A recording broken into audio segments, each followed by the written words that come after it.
எனக்கு அடுத்த வழி என்னன்னு தெரியல, ரூட் கிடைக்கல, வாட் நெக்ஸ்ட் அப்படிங்கிற லெவலில் இருக்கக்கூடிய ஒவ்வொரு மனிதருக்கும் அந்த ஞானத்தை அருளி அவர்களுடைய வழியை விளக்கி நல்ல ஒரு வழியை காண்பித்து வெற்றிகரமான பாதையை காண்பித்து கொடுக்கிற ஒரு திருஷ்டி தோஷத்தை நீக்கக்கூடிய சிதறுகாய் வந்து இங்க ஃபேமஸ். நீங்க வந்தா சிதறுகாய் உடைச்சிட்டு போங்க. கண்டிப்பா புதன்கிழமை இங்க வருகை தந்து அவருக்கு வந்து பெரிய நீங்க பொருள் எல்லாம் கொடுக்கணுங்கிற அவசியம் இல்லை. உங்களுடைய தூய பக்தி இருந்தா போதும். அவர்கிட்ட நின்று ஒரு தீபாராதனை காட்டி பிரார்த்தனைகள் பண்ணி உங்க குழந்தைகளுக்காக ஒரு அர்ச்சனை பண்ணிட்டு ஒரு பேனா அவராண்ட வச்சு எடுத்து அவரை கொண்டு உங்க குழந்தைகளுக்கு கொடுங்க. ஒரு பெரிய ஒரு வெற்றி.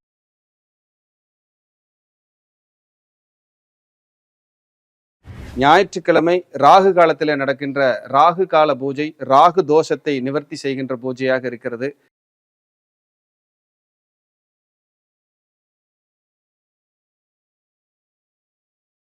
ஆனா ஞானம் அப்படிங்கிறது நம்ம உணர்ற ஒரு அற்புதமான விஷயம். அது சித்தர்களுக்கும் ஞானிகளுக்குமே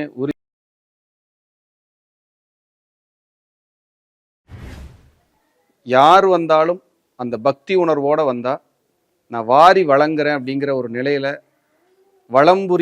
வளம்புரி விநாயகரா ராகு கேதுவோட அமர்ந்து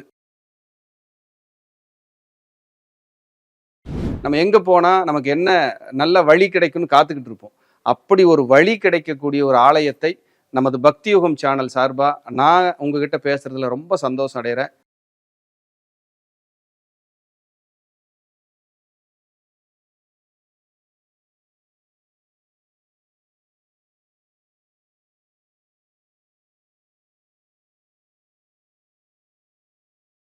சத்குரு சரணாரவிந்தாபியாம் நமஹ. இந்த ஆலயம் வந்து கோபிச்செட்டிப்பாளையம் கலிங்கம் ரோடு தாரா கார்டன் அருகில் அமைந்துள்ளது. ரொம்ப விசேஷமான க்ஷேத்திரம்.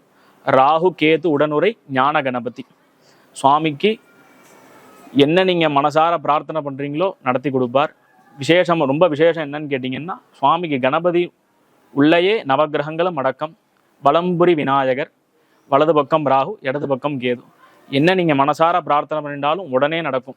சுவாமி வந்து சலக்ஷண நாளிகேர பிரியர். அதாவது செதறு தேங்காய் உடைப்பாங்க. விநாயகர் கோயிலெலாம் பார்த்தீங்கன்னா செதறு தேங்காய் உடைப்பாங்க.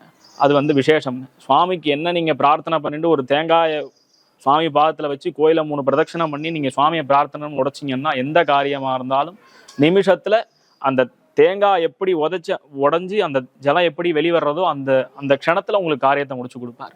ரொம்ப விசேஷம் அதுதான். கற்பக விநாயகம் பஜே மகா கணபதே.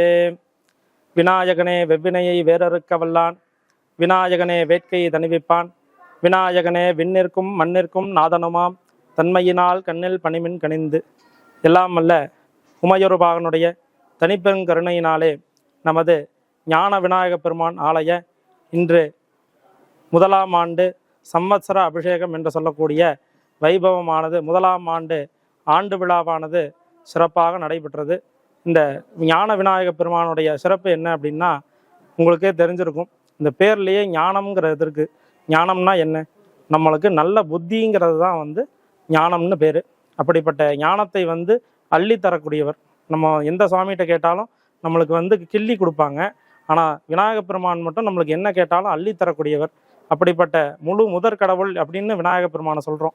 எதனால முழு முதற் கடவுள்னு சொல்கிறோம் அப்படின்னா, ஆதியிலேருந்து அந்தம் வரைக்கும் நம்ம குழந்தை பிறந்ததுலேருந்து நம்மளோட இறுதி முடிவு வரைக்கும் விநாயக பெருமான் வந்து இன்றியமையாதவர். எந்த பூஜை எடுத்தாலும், எந்த ஒரு நல்ல காரியம் கெட்ட காரியம் எதாக இருந்தாலும் அதில் வந்து விநாயக பெருமான் வந்து இன்றியமையாதவர். அவரை முதல்ல வேண்டிட்டு தான் வந்து மற்ற காரியங்கள் வந்து நம்ம செய்கிறோம்.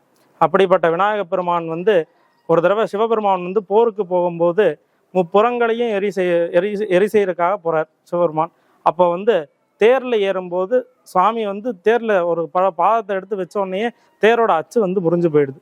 ஏன் அப்படிங்கிறத வந்து சிவபெருமான் வந்து எல்லாம் முற்றிலும் தெரிஞ்சவர். அப்படி வந்து சுவாமி கண்ணை மூடி நினச்சி பார்க்குறாரு, எதனால இந்த தேரோட அச்சு முறிஞ்சு போச்சு அப்படின்னு யோசித்து பார்க்கும்போது, விநாயக பெருமானை வந்து கும்பிடாமல் நம்ம இந்த செயலை செஞ்சதுனால நம்மளுக்கு இந்த தேரோட அச்சு முறிஞ்சு போச்சு அப்படிங்கிறத ஞானதத்து மூலியமாக தெரிஞ்சுக்கிறார். அப்படிப்பட்ட சிவபெருமானுக்கே வந்து விநாயக பெருமான் வந்து வேண்டி எந்த செயலும் செய்யலைன்னா அது தடங்களில் போய் முடியுங்கிறத தெரிஞ்சு விநாயக பெருமானுக்கு வந்து எந்த ஒரு காரியம் எடுத்தாலும் அதில் முதற் கடவுளாக விநாயகப் பெருமானை வச்சு பூஜை பண்ணி இந்த செயலை செய்யணும் அப்படிங்கிற ஆகம விதியும் வேத விதியும் இந்த சாஸ்திரங்கள் எல்லாத்துலேயுமே வந்து விநாயகப் பெருமானுடைய துதியை வந்து முதல்ல வச்சுருக்காங்க. அப்படிப்பட்ட ஞான விநாயகப் பெருமானுக்கு இன்னைக்கு ஆண்டு விழா நடந்திருக்கு. எல்லோரும் இந்த இடத்துக்கு வந்து விநாயகப் பெருமானை தரிசித்து நோயற்ற இன்மையிலும் மறுமையிலும் நோயற்ற வாழ்வும் குறைவற்ற செல்வமும் பெற்று நீடு இனிது வாழ வேண்டுமாய் எல்லாம் வல்ல விநாயகப் பெருமானை பிரார்த்தனை செய்து கொண்டு நிறைவினை நிறைவு செய்கிறேன். நன்றி. அனைவருக்கும் வணக்கம். அடியேன் அவினாசி ஜோதிலிங்கம், பிரசன்ன ஜோதிட ஆராய்ச்சியாளர், ஸ்ரீ வாராகி ஜோதிடத்திலிருந்து உங்களை எல்லாம் இந்த நல்லதொரு நிகழ்விலே சந்திப்பதிலே அடியேனுக்கு மற்றற்ற எல்லையில்லாத மகிழ்ச்சி. நான் இன்னைக்கு நிற்கிற ஆலயம் வந்து ஞான கணபதி ஆலயம். இது எங்கே இருக்குது அப்படின்னா, கோபிச்செட்டிப்பாளையம், கலிங்கியம் ரோடு, தாரா கார்டன் அருகில் இருக்கக்கூடிய நாகர்பாளையம் அப்படிங்கிற ஊரில் அமைந்திருக்கிற, அமர்ந்து அருள்பாலித்து கொண்டிருக்கிற ஞான கணபதி தான் நீங்கள் பார்த்துக்கிட்டு இருக்கீங்க. இந்த ஞான கணபதி அப்படின்னா என்ன அர்த்தம் அப்படின்னா, ஒரு மனிதனுக்கு அறியும் அறிவு அப்படிங்கிறது அது ஒரு பார்ட். ஆனால் ஞானம் அப்படிங்கிறது நம்ம உணர்ற ஒரு அற்புதமான விஷயம்.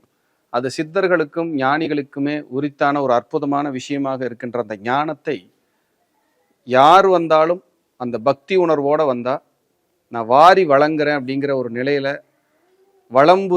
வளம்புரி விநாயகரா ராகு கேதுவோடு அமர்ந்து சகல தோஷ நிவர்த்திக்கான ஸ்தலமாக படிக்கிற குழந்தைகளுக்கு குறிப்பாக ஞானத்தை அருளக்கூடிய ஞான கணபதியா, எனக்கு அடுத்த வழி என்னன்னு தெரியல, ரூட் கிடைக்கல, வாட் நெக்ஸ்ட் அப்படிங்கிற லெவலில் இருக்கக்கூடிய ஒவ்வொரு மனிதருக்கும் அந்த ஞானத்தை அருளி அவர்களுடைய வழியை விளக்கி நல்ல ஒரு வழியை காண்பித்து வெற்றிகரமான பாதையை காண்பித்து கொடுக்கிற ஒரு அற்புத கணபதி ஞான கணபதி.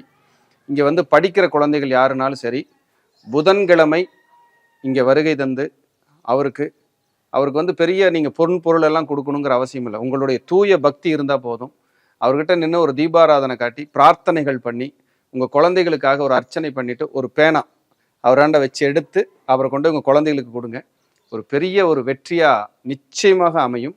அதே போல் இந்த நம்ம கோயிலில் வந்து சிதறுகாய் அப்படிங்கிறது, திருஷ்டி தோஷத்தை நீக்கக்கூடிய சிதறுகாய் வந்து இங்கே ஃபேமஸ். நீங்கள் வந்தால் சிதறுகாய் உடைச்சிட்டு போங்க. கண்டிப்பாக குபேர கணபதி இருக்கார். ஞாயிற்றுக்கிழமை ராகு காலத்தில் நடக்கின்ற ராகு கால பூஜை ராகு தோஷத்தை நிவர்த்தி செய்கின்ற பூஜையாக இருக்கிறது. சங்கடகர சதுர்த்தி அன்று சகல சங்கடங்களையும் நீக்கக்கூடிய ஒரு அற்புதமான சக்தி வாய்ந்த நன்னாளாக கருதப்படுகின்ற சங்கடகர சதுர்த்தி விழாவும் இங்கே அற்புதமாக நடைபெற்று கொண்டிருக்கிறது. எனவே பொதுமக்கள், நிறைய ஆலயங்கள் நமக்கு தெரியாமல் இருக்கும். பக்தர்களுக்கு நம்ம எங்கே போனால் நமக்கு என்ன நல்ல வழி கிடைக்கும்னு காத்துக்கிட்டு இருப்போம். அப்படி ஒரு வழி கிடைக்கக்கூடிய ஒரு ஆலயத்தை நான் உங்ககிட்ட பேசுறதுல ரொம்ப சந்தோஷம் அடைகிறேன். எந்த எதிர்பார்ப்பு இல்லை. நீங்கள் வந்து பயனடையணும் அப்படிங்கிறது மட்டும்தான் பெரிய எதிர்பார்ப்பு. நிச்சயம் எல்லாரும் வந்து பயனடையணும். இந்த கோவிலை தாரா குரூப் ஆஃப் கம்பெனிஸ் திரு சுதீர் அவர்கள் பொதுமக்களுக்காக அர்ப்பணிச்சிருக்கார். ரொம்ப ஒரு பெரிய ஒரு விஷயம் அது உண்மையிலே என்னுடைய நெருங்கிய நண்பர். அவருக்கு இந்த நேரத்தில் நன்றி சொல்ல கடமைப்பட்டிருக்கிறேன். ஏன்னா குழந்தைகளுக்கு கல்வியை கொடுத்துட்டுன்னா பொழைச்சிக்குவாங்க. காமராஜர் அடிக்கடி சொல்லுவார். அது மாதிரி அந்த ஞானத்தை அருளக்கூடிய கணபதி இங்கே இருக்காங்க. எல்லாரையும் அன்போடு அழைக்கின்றோம். இந்த ஆலயத்துக்கு நீங்கள் வர்றதுக்காக கூகுள் மேப் கீழே டேக் பண்ணியிருக்கிறோம், பயன்படுத்திக்கங்க. இந்த ஆலயத்தினுடைய குருக்களுடைய கான்டாக்ட் நம்பர் கொடுத்துருக்கோம். பயன்பெற்று யூஸ் பண்ணுங்கள். நிச்சயம் நல்லதே நடக்கும்.